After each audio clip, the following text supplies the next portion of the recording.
Sveiki mano brangieji, šiandieną turėsime vasario prognozę. Kas įsijungėte šį įrašą iki vasario 12 dienos, tai jau kanale yra patalpinta jaunaties prognozė, kuri galios būtent porą savaičių iki pilnaties. Tai jeigu dar nežiūrėjote, kviečiu pasižiūrėti ir tą prognozę. Na, o vasario viduryje jūs sulauksite jau vasario pilnaties prognozės, kurios galiojimo laikas vėlgi bus 2 savaitės. Tai kalbant dabar apie astrologinius dalykus, noriu priminti, kad kovo mėnesį mes jau turėsime retrogradinį Merkurijų. Kai Merkurijus retrogradinis, mes griežtai sakome ne naujoms pradžioms, stambiems kažkokiems tai pirkiniams. Tai jeigu turite kažkokių tais planų, idėjų savo galvoje, tai skatinu jas įgyvendinti vasario mėnesį arba tada jau palaukti balandžio. Tai vasario mėnesį dar drąsiai galite pasirašinėti sutartis, pirkti būstą,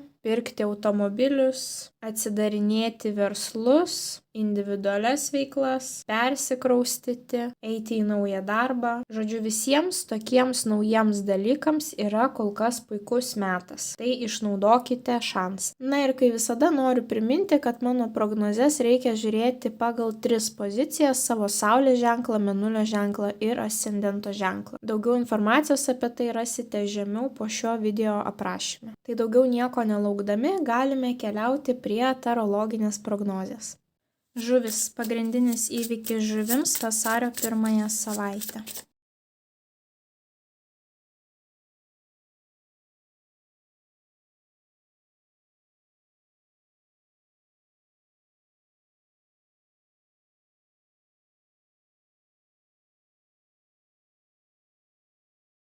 Bei vienas patarimas žuvims apie jų vasario mėnesį. Na kągi, žuvytės, kiekvieną savaitę jums iškrito po vieną didįjį arkaną, tai visos savaitės vienodai svarbios, kažkokių tais didelių transformacinių kortų pas jūs nėra, tiesiog vyksta gyvenimas. Taip, viena savaitė ramesnė, kita savaitė galbūt turi kažkokių tais aštresnių komunikacijų su kitais žmonėmis. Tai vienas svarbiausių dalykų vasario mėnesį jums bus tiksli, aiški komunikacija net ir pagal jūsų mėnesio patarimą. Bet pradėkime nuo jūsų pirmosios savaitės. Pradėkime nuo kardų 8. Kardų 8 yra suvaržymai, kurie neleidžia jums judėti į priekį. Tai gali būti suvaržymai iš aplinkos arba gali būti, kad jūs savo mintise save suvaržote, nes bijote išeiti iš komforto zonos ir judėti į priekį.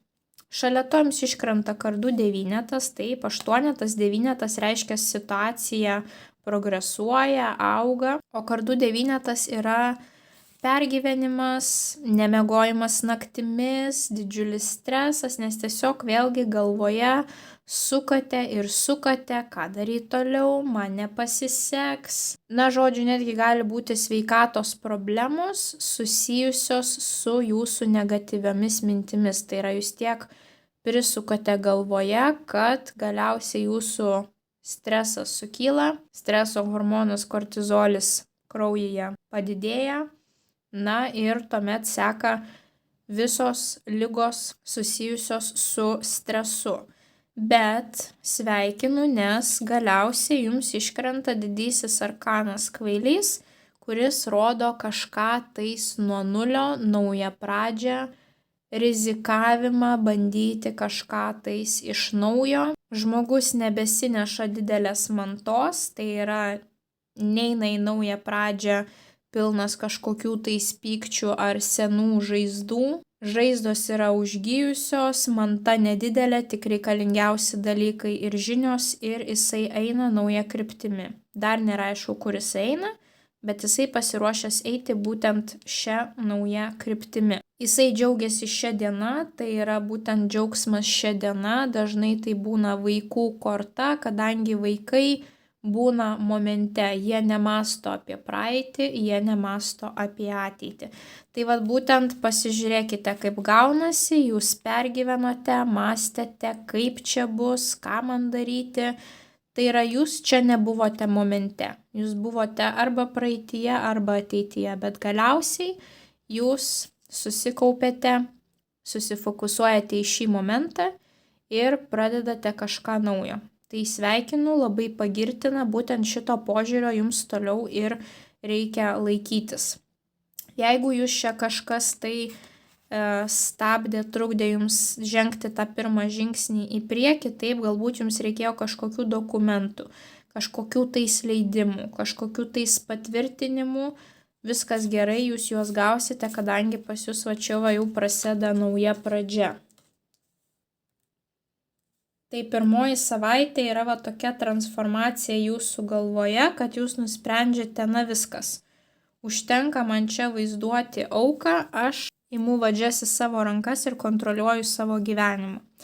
Na ir ta gaida jūs pradedate antrąją savaitę ir antroji savaitė pas jūs yra puikiai. Visų pirma, tai jums iškrito didysis arkanas Saulė, džiaugsmas, laimė, pozityvumas visose gyvenimo srityse, galbūt jūs gausite didesnį kiekį saulės, nes, pavyzdžiui, turėsite kažkokią tais kelionę, galbūt jūs laiką praleisite su savo vaikais, o galbūt jūs patys džiaugsitės antrosios savaitės įvykiais, lyg būtumėte maži vaikai. Va tas pats stipriausias džiaugsmas, mūsų patys pirmi įspūdžiai, kurie mums atrodė magiški vaikystėje.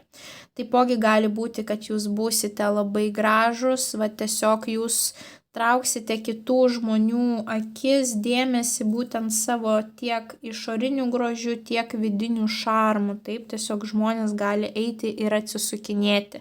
Na, žodžiu, kažkas labai labai malonaus, džiaugsmingo pas jūs bus antrąją savaitę. Dar prie to paties jums iškrenta taurių devynetas, tai yra pasitenkinimo savimi korta, kai jūs didžiuojate savimi, kai jūs galite savo patapšnoti per petį, pasakyti, na tu šaunuolis, šaunuolė, kaip aš pats savimi didžiuojuosi, kaip aš pati savimi didžiuojuosi. Tai galbūt kažkokį tai pagaliau rezultatą gavote, kažkokį tai atsakymą, vad galbūt tą pirmosios savaitės, taip, tie suvaržymai baigėsi ir galbūt jūs stengiatės, kad tie suvaržymai baigtųsi ir jūs gavote tą pozityvų atsakymą ir antrąją savaitę jūs labai džiaugiatės tuo rezultatu. Na ir prie to paties jums iškrenta lazdų ketvertas. Lazdų ketvertas rodo mūsų būstą, namus, artimuosius, šventes, kurias mes švenčiame su artimaisiais, būsto visus reikalus.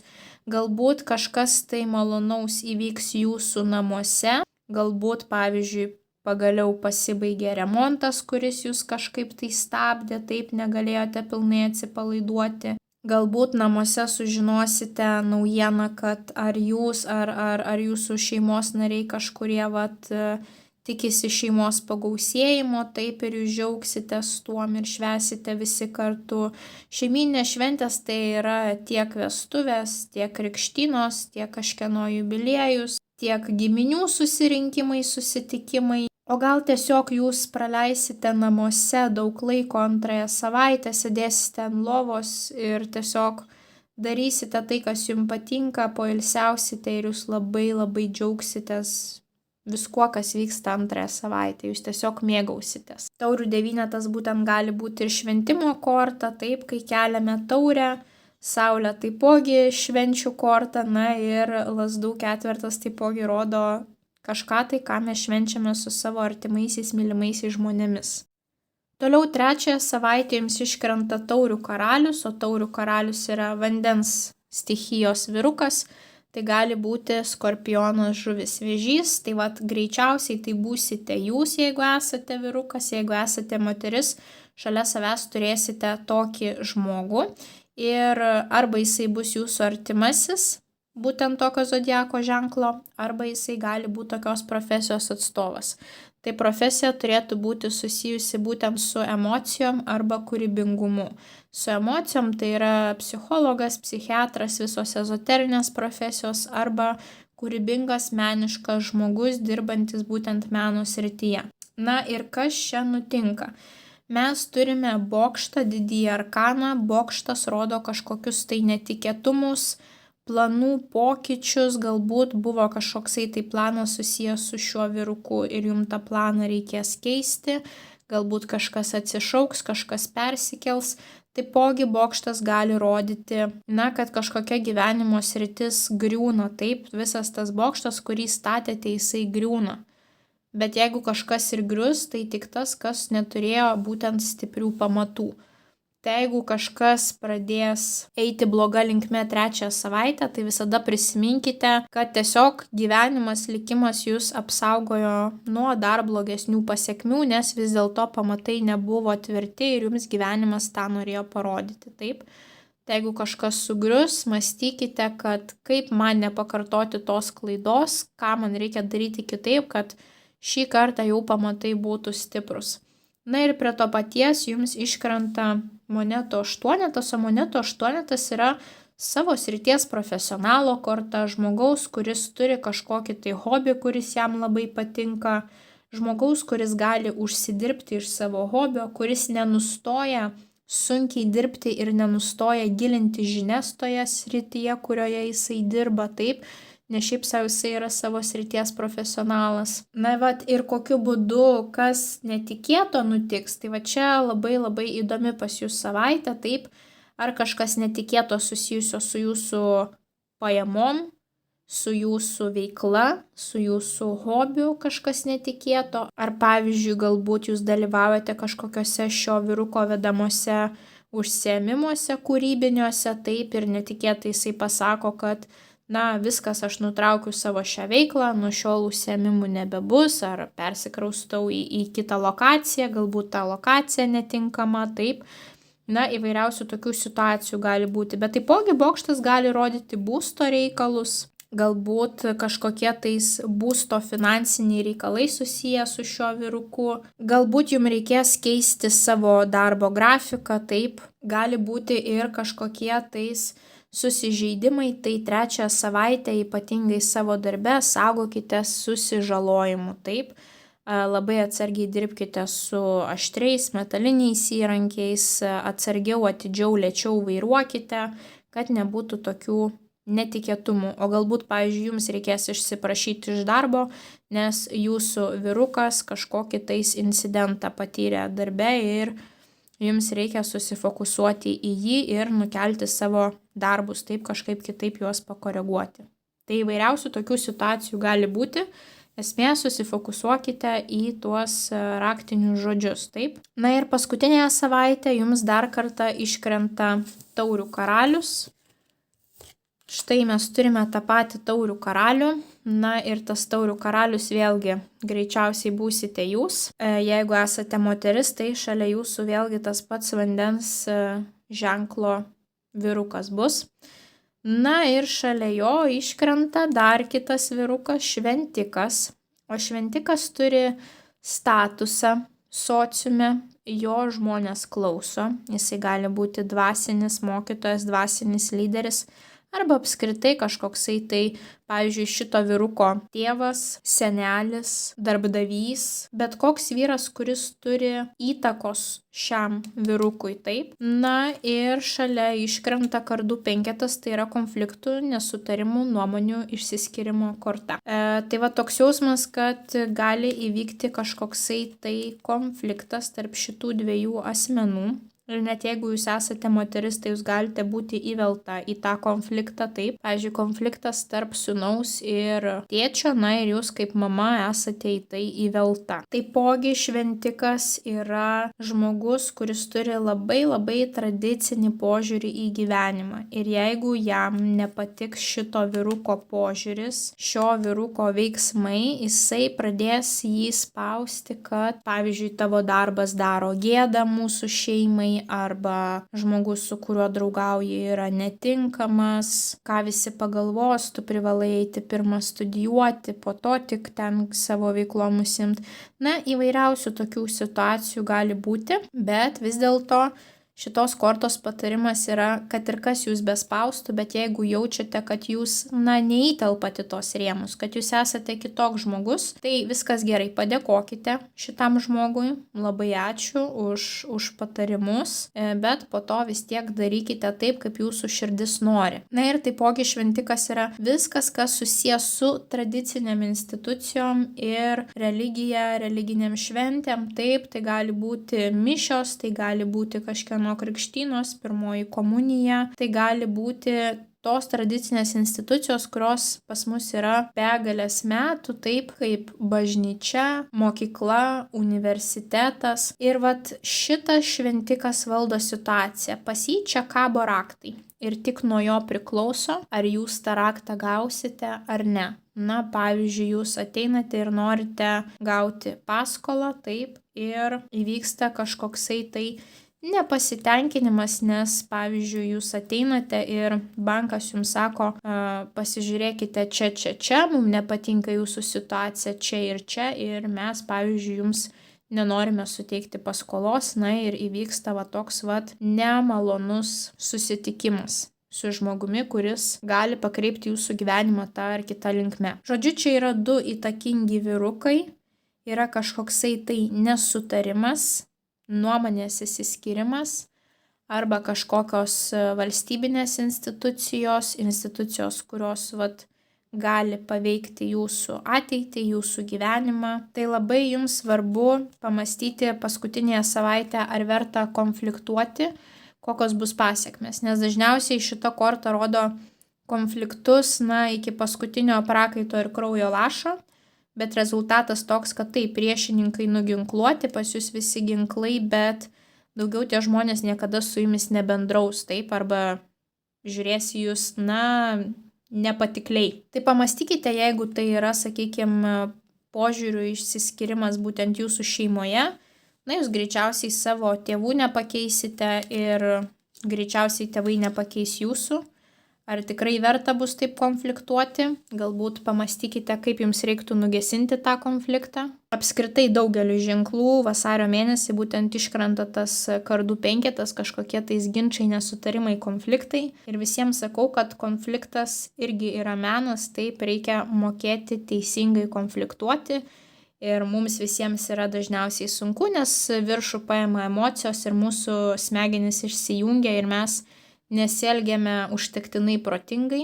Būtent dėl to ir sakiau, kad komunikacija bus tas pagrindinis dalykas jums vasario mėnesį.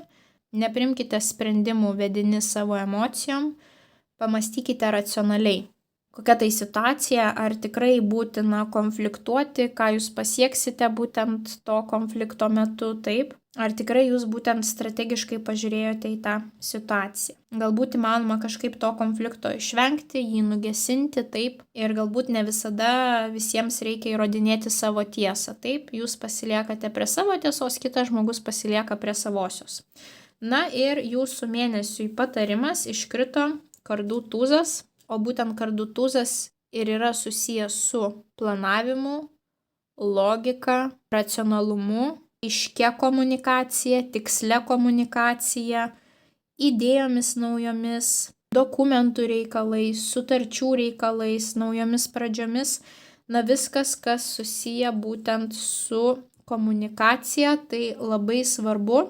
Jeigu turėsite kažkokių idėjų, jas užrašyti, išnagrinėti taip žingsnis po žingsnio, kaip jūs to tikslo galite pasiekti.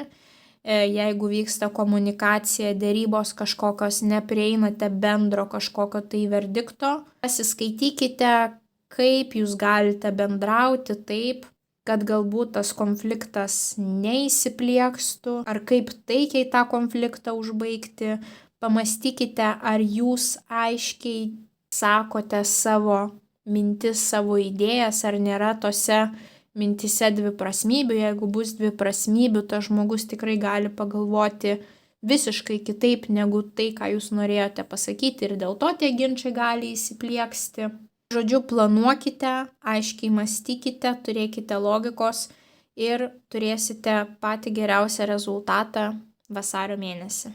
Žuvytės, linkiu jums didžiausios sėkmės. Nepamirškite paspausti patinka mygtuko, komentaruose parašyti bent jau širdelės, pasidalinti prognozę su artimaisiais, kuriems ji galėtų būti naudinga. Na ir nepamirškite užsiprenumeruoti kanalo, jeigu dar to nepadarėte, kad nepraleistumėte jūsų zodiako ženklui svarbių prognozių. Na, o mes susimatysime jūsų kitose prognozėse. Ate, ate.